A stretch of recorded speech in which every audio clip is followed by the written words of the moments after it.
Hey everybody, how we doing? I have a very personal episode for you today. No guest. It's just going to be me talking. I have three things I want to talk about. The first thing is that I want to tell you about a career earthquake I have recently gone through that has been very, very hard for me. It's been going on for a while, but I haven't been able to talk about it until now. The second thing is that I want to tell you about something very cool that is emerging out of said earthquake. And then the third thing, and this will be the meat of the episode, is that I want to talk about some of the lessons I've learned in the course of this very difficult period of time, because I think some of these lessons are potentially directly applicable to your lives. This has somehow become my MO. I go through something hard or incredibly embarrassing, like having a Coke-fueled panic attack on national television, and then I attempt to turn it into content that is useful for you. So that's what I'm going to attempt today. Does that make sense in terms of an order of operations? I'm going to start with the hard news, then I'm going to do the good news, and then I'll do news you can use. All right. First step is the hard news. Let me give you a little bit of context here. As some of you know, in Buddhism, one of the central concepts is impermanence. Everything's changing all the time, or as the Buddha says, everything is always becoming otherwise. So in that spirit, I am going to make this announcement. I am very sad to report that I am no longer part of the meditation app that I co-founded many years ago. I am incredibly proud of all of the work that we've done on the app and all the impact we've had on our team members, on the teachers who have been working on the app, and most importantly on all the folks who have used the app. I'm really proud of all the work we've done. That said, in recent years, my co-founders and I developed some pretty significant creative and financial and interpersonal differences. Everybody tried their best. Seriously, everybody tried their best. But we could not come to an agreement about the future of the company, hence this separation. We had a lengthy negotiation. It lasted nearly 3 years, and here is where we landed. I am going to keep this podcast, the 10% Happier podcast, and it will not change. You will be able to hear it wherever you're listening to it right now. I'm also going to keep the brand name, 10% Happier, and my now former co-founders are going to keep the app itself, and they are, as of today, changing the name of the app to just Happier. I've known my co-founders for many years, and these are deeply well-intentioned people. I think they've got some cool ideas about the future of the app, and I am very confident they will continue to help a lot of people. That said, these past 3 years of negotiation have been some of the hardest of my life. My hair is a lot grayer. I have quite literally lost a lot of sleep, and my panic attacks came roaring back. I learned a lot of lessons, though. A lot of lessons about how to manage anger, about how to manage insomnia, about self-compassion, and I'm going to share a lot of those lessons with you coming up. But before I do that, I want to talk about the second thing that I mentioned I was going to talk about, which is the good news. Because one of the other things I learned in this process is about the value of failure and the possibility of resilience. And in that spirit, I'm making a very exciting, or at least exciting to me, announcement, which is that we are going to take this podcast to the next level. Over the past 8 years and 700 episodes, we've learned a lot about why people like this show. For sure, it's about great conversations. But through direct listener feedback and also through surveys, we've learned that there are two other things that people really love about this show. One of them is that this is, a font of practical wisdom for changing your life. Wisdom based both in ancient traditions and modern science. Now, the other thing that we've learned, and this is actually a little surprising to me, is that people are coming to the show as a kind of virtual community. Even though you don't know each other, it can be very hard to find people in your little world who take training the mind or meditation seriously. So many of you have told us that listening to the show makes you feel like you're part of a community where this stuff is taken seriously, which is so cool for me to hear because it plays that role for me too. So we're launching a new project where we're going to double click in a big way on these latter two value propositions. So the conversations are not going to change. As I said, you'll still be able to listen to this podcast everywhere you listen to it now. but we're going to go deep on the practicality and on the community. Starting today, I'm launching a new, I don't know what to call it, membership, subscription service, community, cult. I'm kidding. Whatever you call it, it's at danharris.com. And if you sign up, here's what you'll get. First of all, on the community side, I'm really excited about this. We're going to roll out a new feature which will allow you, as I said before, to connect directly to me, to the producers of the show, to the experts from the show, and to one another. This is a chat feature where you'll, after every episode that launches, you'll be able to talk to each other. You know, I love podcasts where you can listen to recaps of your favorite TV show. And there's a way in which, you know, we drop these really emotional episodes on you, and then you're just left to your own devices. We want to give you a chance to connect with each other and with us over what you've just heard and ask questions and share your impressions. I'll also be using this chat feature to run surveys with you and to share random musings and get your reactions. So this is really cool. Along those lines, I'm also going to start doing monthly live video AMAs where you can ask me anything. You can join a virtual room where I will lead a guided meditation, and then we'll chop it up and talk about stuff. And I suspect these AMAs will feature a cavalcade of guest stars. Another thing I'm really excited about, and this is on the practical tip, we are going to launch a new feature called Cheat Sheets. Up until now, we've been dropping these nutrient-dense episodes on you, and you've kind of had to figure out on your own how to make the wisdom operationalizable in your life. But these cheat sheets are designed to help you do just that. They will include a summary of the top takeaways. They will include time codes that help you get to the parts of the conversation that might have meant the most to you, and a full transcript. I do want to make clear, there's no homework here. These cheat sheets will land in your inbox, but you can delete them if you want. There's nothing to keep up with. This is not designed to add something to your to-do list that is going to further stress you out. These are just resources that are available to you if you want. A few other features to tell you about. I'll be sending out, speaking of your inbox, short emails several times a week with some aha moments, some practical wisdom from the ancients or from modern researchers. These will land in your inbox in the morning and hopefully color your day in a helpful way. I'll have a library of guided meditations from some of my favorite teachers that we will build out over time. And finally, I'm going to, and this is a real experiment, I'm going to try to live stream some of my daily personal meditations. So this is just me doing the meditation I would otherwise be doing at home or on the road or wherever. I'll set up a camera. There's going to be no guidance and very little warning. I'm just going to live stream the meditation I would otherwise be doing. And my suspicion is potentially that there's an HOV lane effect, a carpool lane effect of just meditating together. You can dip in for a few minutes, sit with me, and move on. This whole thing really is an experiment. We're launching with the features I just listed, but a lot of this will change based, I hope, on your feedback.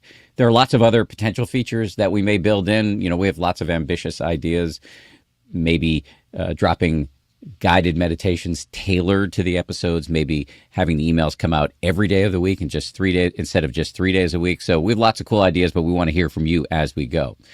What does it cost? It costs $8 a month or $80 a year if you choose the annual plan. However, and I cannot make this clear enough, I cannot state this loudly enough, I do not want money to stand in the way of membership.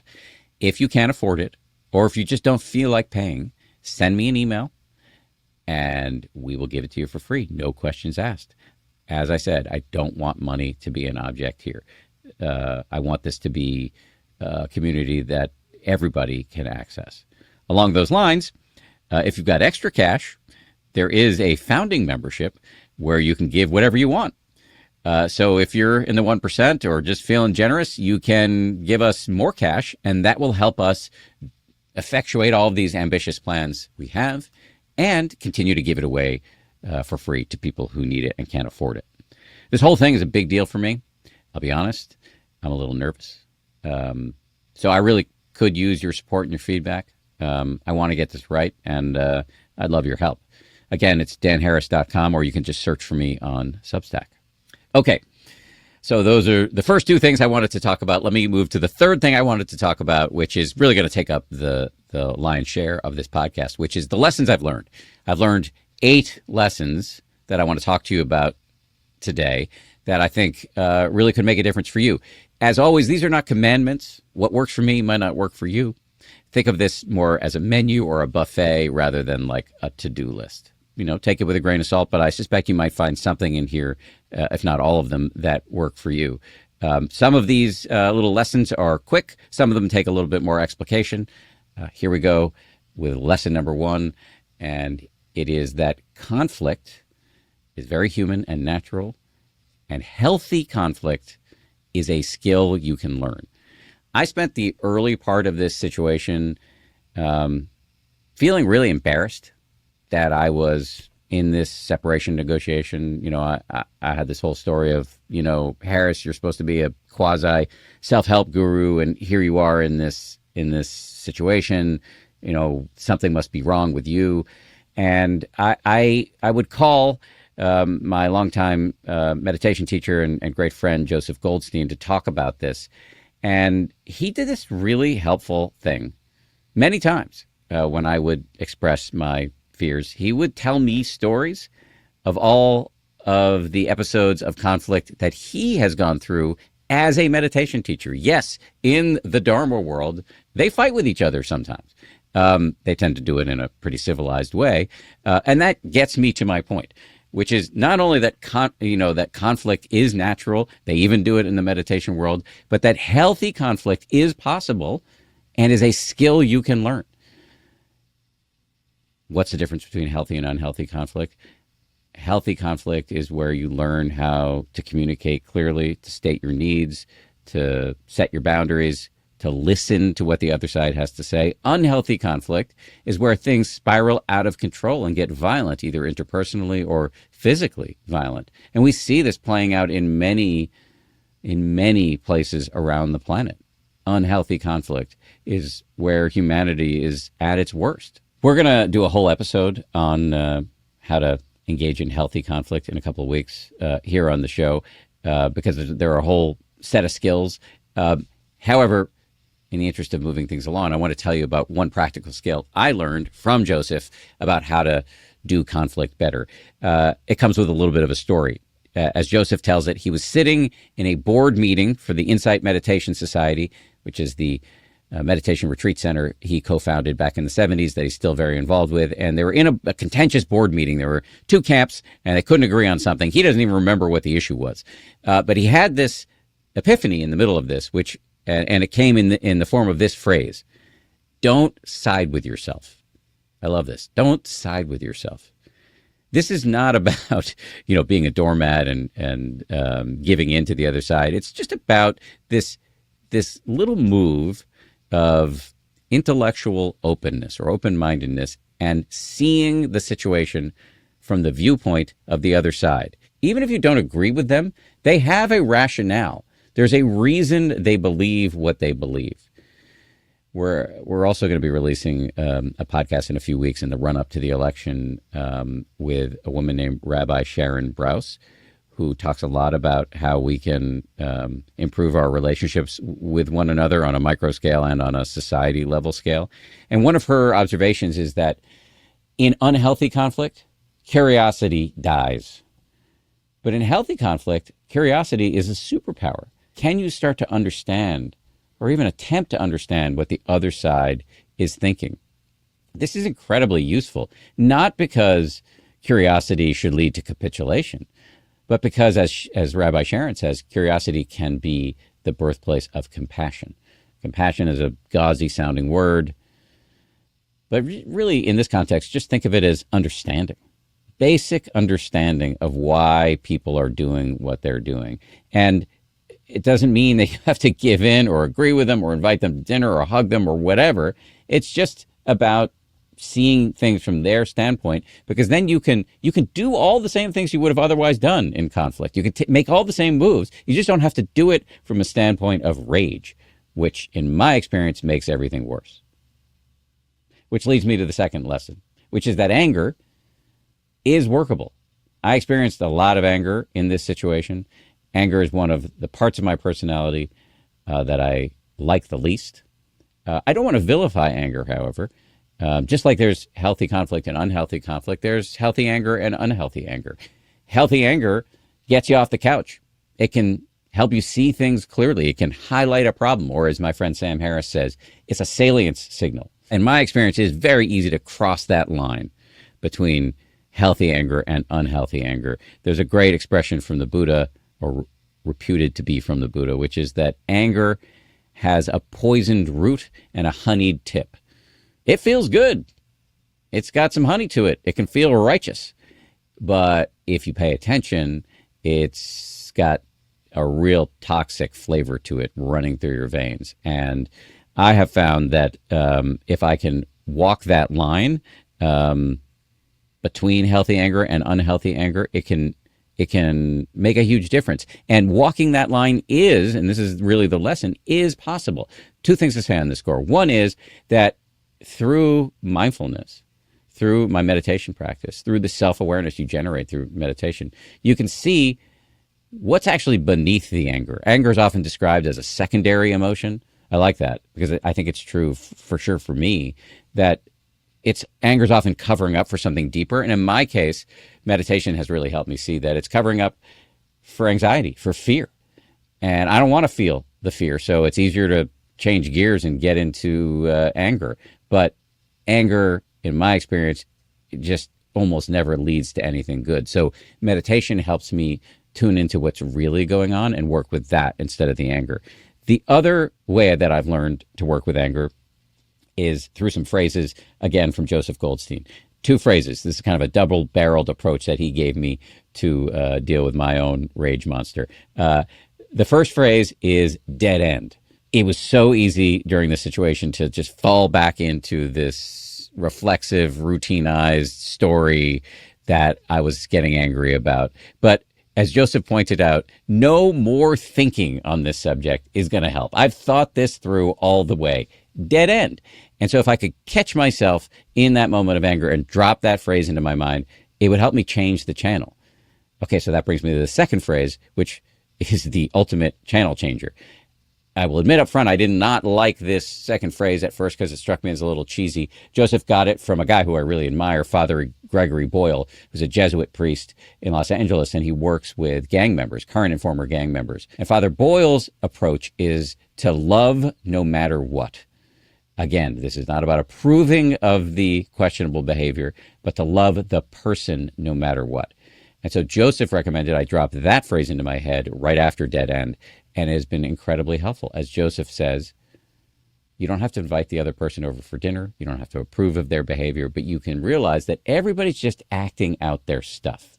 And so dead end and love no matter what helped me work with anger. Other things might help you, but the bottom line is anger is workable.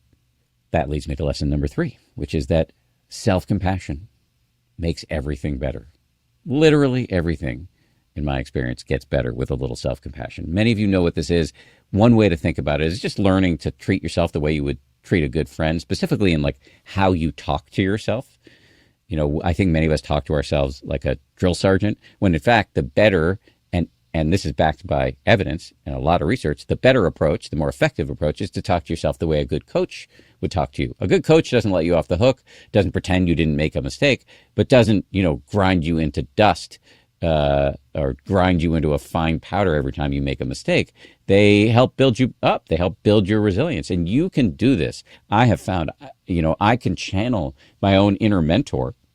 It's not hard for me to mentor my son or my friends or younger colleagues, but I learned in this process to channel that for myself, specifically when it comes to anger, because it was very easy for me to drop into this whole story about how I'm, irredeemably monstrous and, filled with rage and I'm never going to get any better and blah, blah, blah. No, dude, you got angry. Wasn't your best moment. You can fix this, you can apologize, and you can do better. And that has been incredibly helpful to me as an inner dialogue and has just calmed me down. That kind of inner talk, that self-talk has also been really helpful with regard to my panic disorder, which, as I mentioned, came back. And I've had lots of embarrassing situations. Just the other day, I was standing for a half hour in a New York City medical building where I had a doctor's appointment on the 5th floor. They didn't have stairs in this place. And so I had to take the elevator, and one of the elevators was down and they were super crowded. And so I stood there for a half hour waiting until there was a sufficiently empty elevator with faces that I found friendly enough to ride with. I'm supposed to be some sort of self-help dude. So that this is happening to me, it's very easy to feel like a total fraud. Or the fact that I dragged my wife off of a plane recently.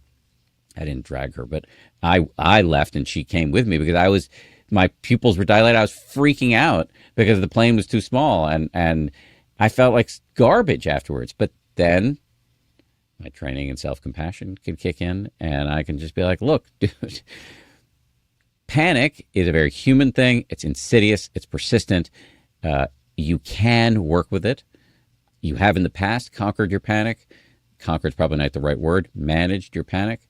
And sometimes it comes back, and then you can manage it again. And that kind of inner mentoring is huge. One other thing to say about self-compassion, which is that has helped me have a kinder, cooler relationship to the parts of my personality I do not like. Anger, let me go back to anger for this. I'm embarrassed that I have this capacity, this penchant for anger. But, one expression that's come to mind along these lines is from my longtime executive coach, Jerry Colonna, who's been on the show many times and has been incredibly helpful to me throughout this whole process. He'll often say, don't make it bad. Don't make the anger bad. The anger is just some ancient program, some ancient self-protective program that is just the organism trying to defend itself. And actually, it's based in love. It's based in giving a shit. And some ancient part of my body or my mind or both wants to protect me, and it comes out as anger. This is not to say you give into the anger or venerate it. It's just that you develop a friendly relationship with it, which is a kind of high-fiving or blowing a kiss to the anger. Thank you. I know you're trying to help me, but not now. And that's a radical disarmament that helps me at least move out of the grips of anger through self-compassion to something saner. Okay, lesson number 4. This one's much quicker. Insomnia is also workable. I've done a lot of episodes on the show about basic sleep hygiene. I'll drop some links in the show notes. And I think we all know basic sleep hygiene. I'm just going to talk about a few hacks that worked for me. One is walking meditation. I still do this. Set a timer on my watch and do 10, 15, 20, often 30 minutes of walking meditation before bed. Because for me, insomnia, which has been a huge problem over these past couple of years as I've been in the middle of this situation, insomnia for me often manifests as this like irresistible and overwhelming physical restlessness. And so doing walking meditation before bed kind of exhausts the body and mind in a way that allows me to sleep. Maybe just worth saying quickly a word about walking meditation, because I think a lot of people are, and I know this is a little cute, I think a lot of people are sleeping on walking meditation. It's a great practice, and many of us think we need to be seated with our eyes closed in order to properly meditate. But walking meditation is it goes all the way back to the time of the Buddha and earlier.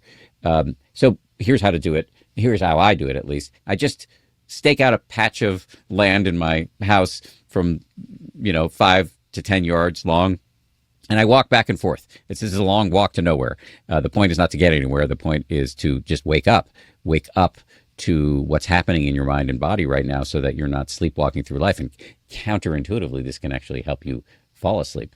You walk, or at least I walk, at a moderate pace, not a normal pace and not a snail's pace, just kind of somewhere in the middle. And I bring my full attention to the feeling of my body moving through space. And then every time I get distracted, I start again and again and again. One thing that can help in walking meditation is using mental noting. It's like a whisper in the mind where you use just a little word like hot or cold, or movement, or tightness, or pressure, just to connect you. It's a skillful harnessing of thought to connect you to the reality of your sensate experience in the moment. And so I would do this practice. I still do this practice pretty much nightly, 30 minutes usually right before bed, and it's really helped me with insomnia. The other thing I do is, and I learned this in my episodes on sleep, which again, I'm linking to in the show notes here, that when I'm struggling to fall asleep, which is not uncommon, don't stay in bed. If you stay in bed and struggle and toss and turn, you're teaching the mind that the bed is a place to struggle. But what you want to teach the mind and the brain is that the bed is a place to sleep. So get out of bed and do something fun. That's literally the advice. Get out of bed and do something fun. Read a book, watch TV. For me, I would often go back to more meditation.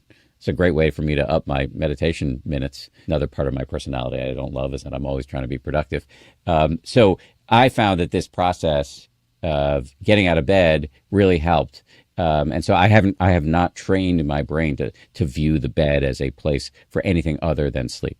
And one last thing to say on the sleep tip, self-compassion is also really, really helpful here. Learning to talk to myself in a more productive way when I can't sleep has been really, really helpful. There's a way in which when you can't sleep, you get into this grim, phantasmagoric projection state where you're thinking about how tomorrow is going to be irretrievably fucked because you haven't slept.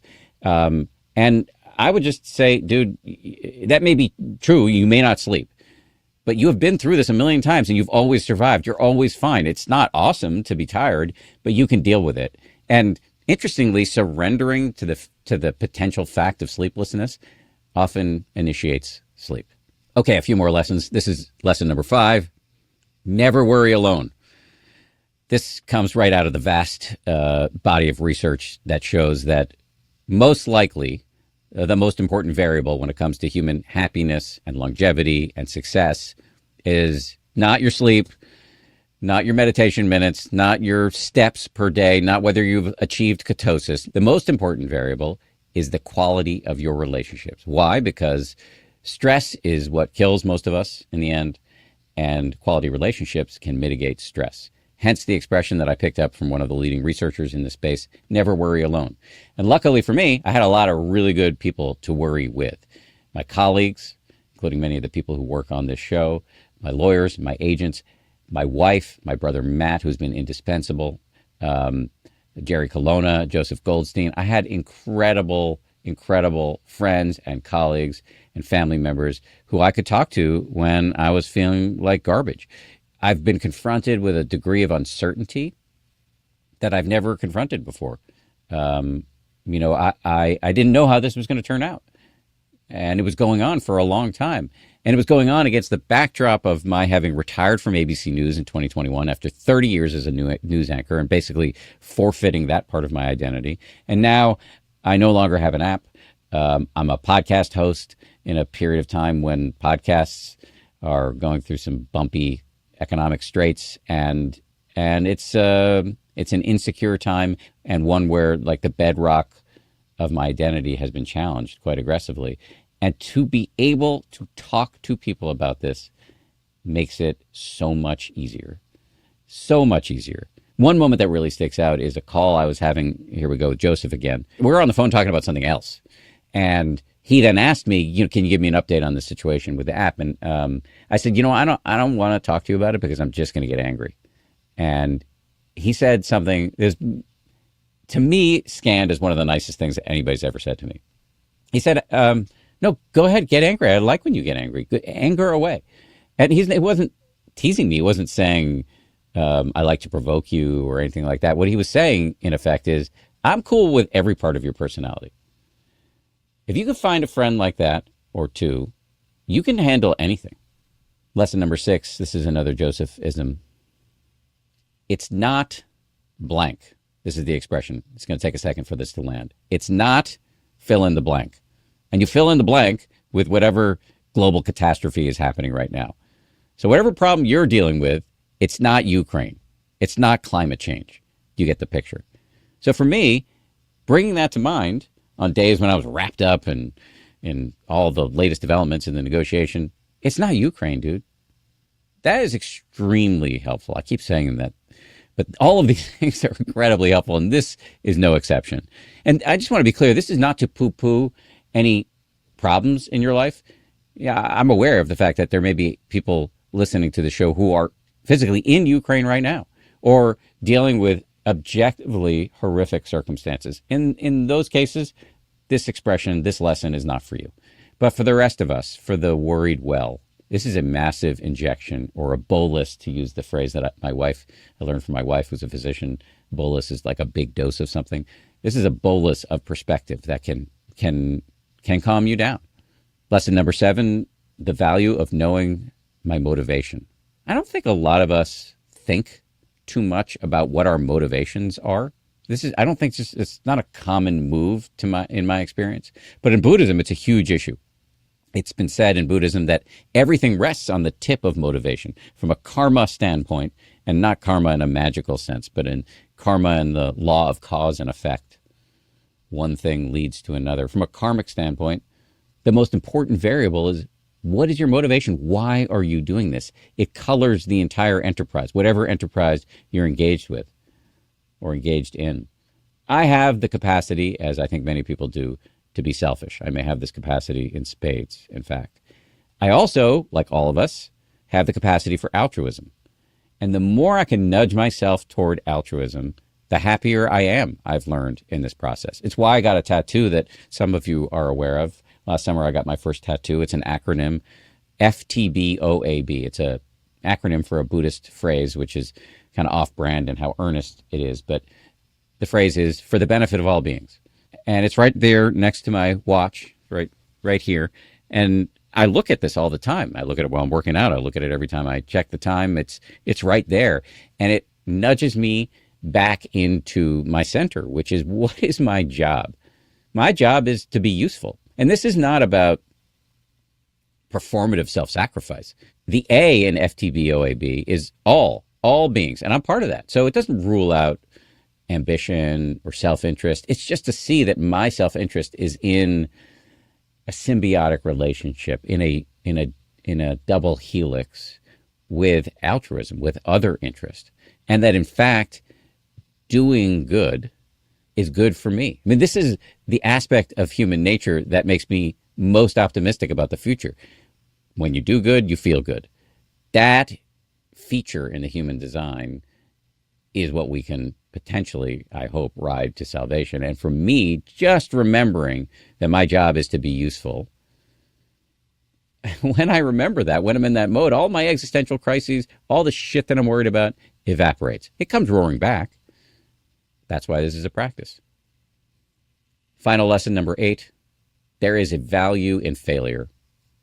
When my nervous system is relaxed through all the things we just talked about, being in touch with my motivation, being self-compassionate, finding great people with whom to worry, when my nervous system is relaxed, I can start to see the opportunity embedded in this crisis.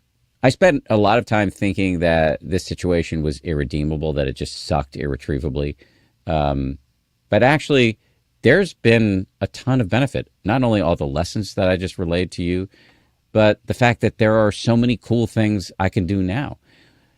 Having this negotiation go the way it's gone has led me to do a ton of really fun experimentation. If you've been following this podcast over the last 18 months, you may have noticed I'm doing live events, live retreats, having my wife or my brother co-host some of the shows, selling merch, going on social media, lots of cool stuff. And of course, now launching danharris.com, lots of cool stuff that I otherwise might not have done. And there's real benefit to this. A lot of us worry about experimentation because we're worried about failure, but there's this enormous value in failure in that you can learn something. I mean, this is what is meant by the term radical optimism. There's a great episode we're going to drop in a few weeks with a German guy named Frederick Fährt, who's an innovation expert at Stanford and at Google. And he talks about how radical optimism doesn't mean, you're blowing sunshine out of your butt, or just barfing up, as I like to say, you're a rainbow barfing unicorn or whatever. It doesn't mean not seeing that some things suck. It just means that even when things suck, even in a calamity, there are the seeds of progress. There's something to learn, and that has been very powerful for me to take in through this process. All right, those are my 8 lessons. Thank you for sticking with me. And I'll thank you in advance for signing up over at danharris.com. Again, if you want to pay for it, great. If you can't pay for it, totally fine. I want you there anyway, please. It launches today. I'll be at home today with some of my closest colleagues, not worrying alone. I'll be in the chat. You can hit me up, danharris.com, or just search for me on Substack. I'm incredibly grateful to all the people who have helped me through this process, and all the people who've listened to this show for so many years. Some of you have been with me / us since the jump. So thank you, and I'm excited about what's coming next. Before I go, I just want to quickly thank everybody who worked on this specific episode so hard. Caroline Keenan, Tony Magyar, Marissa Schneiderman, DJ Cashmere, Abby Smith, Hayden Broom, my wife, our lawyers and PR folks, Tara Anderson, Lauren Smith, lots of folks. I'm grateful to all of you. And yeah, I'll see you over at danharris.com. Peace.